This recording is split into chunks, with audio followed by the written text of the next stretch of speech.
never have to repeat. We heard earlier today about Major Billy Hall, the last living veteran who enlisted before World War II. You look out there, you will see and you will hear mighty P-51 Mustang, the T-34s in formation up front. All of these airplanes have a story that they tell. And the important thing for us to remember here today is that these stories, they die with us if we don't tell them. The stories of Major Billy Hall and all of the brave men and, yes, pilots, many of them trained in the T-34. And that airplane smoking right out there to the left, not only was a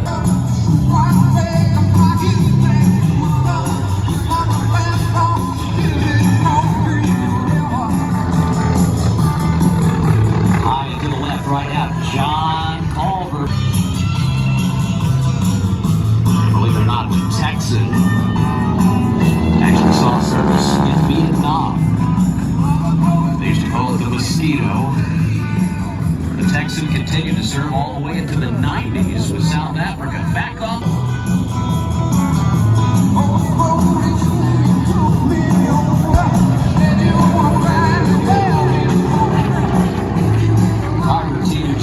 Chest, and I want you to think back. Put yourself there, maybe a young 18-year-old from some corn patch in Iowa. You hear about Pearl Harbor, you say, put me in, coach. You knew you might have less than a chance of winning. Your bravery and your dedication to the United States of America, you signed up and you fought back tyranny when the world was at war. Because of those sacrifices, hear my voice, it was not just brave men. No, in fact, there were many brave ladies who helped in that endeavor. We called them the WASP. Many of these young ladies learned how to fly these airplanes. They took them into the zone where then the men strapped the needed for the war effort. Many of them built the B-29 that you see back here. Doc, as she thanks her past to many of the Rosie the Riveters who lovingly built these airplanes to fight back the powers that be. John Culver now down on the deck. Look at the smoke and the lights on War Dog, back for yet another performance.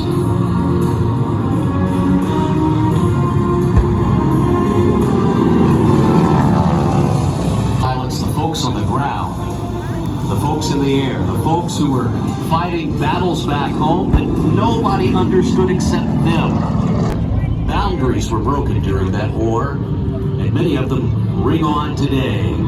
Stand and cheer now for Warbird pilots, ladies and gentlemen, and let's see a show of hands. How many families do we have here who have a veteran from Vietnam and Iraq and Afghanistan? I'll tell you what, we stand on the shoulders of giants in this country, and we salute you here at America's Airshow. Thank you for your service.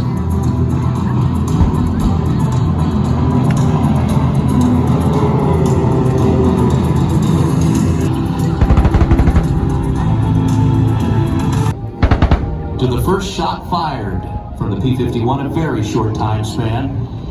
The same with most of these airplanes that you see here right now. The T-6,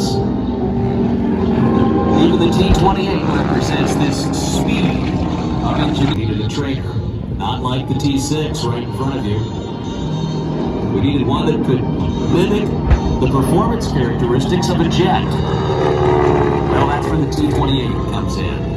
Those early jets like the F-80, maybe even the F-86. So many people learned how to fly in the T-28, the Maytag Messerschmitt. Vietnam, and it's Iraq and Afghanistan. These airplanes, they tell those stories of the early aviators. Family.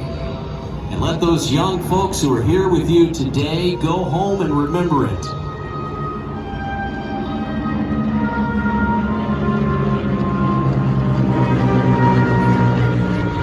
Zooming back down. When you hear this thing go by, I want you to remember it. Just remember the sound.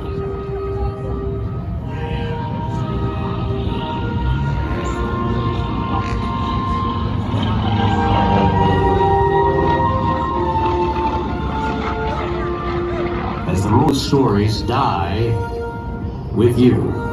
Make yourself a promise right now. Make your family a promise that you'll continue to tell them, that you'll continue to let them live on. John Culver in War Dog. Our other T6 pilots include Stephen Johnson, our Tomcat driver from right here in San Diego. All of these vintage military airplane operators, they understand these stories and they know the commitment that must be made by each and every one of them.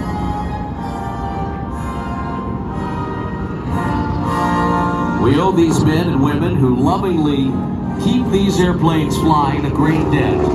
The airplanes you see in the air, like the T-34s, flown by Kent Smoky Field from Santa Barbara, John Flipper Flippin in the lead from Bonita, California, and Brian Smith from Fullerton. No, ladies and gentlemen, go see the static displays, the airplanes that are sitting down there on the ground, and let them know how much you appreciate them bringing these. The PBY Catalina on the far right-hand side of the field. The B-29. Check it out right here at Miramar, the Mustang, John Culver. Your final Warbird parade this afternoon. Give them a round of applause as they come by.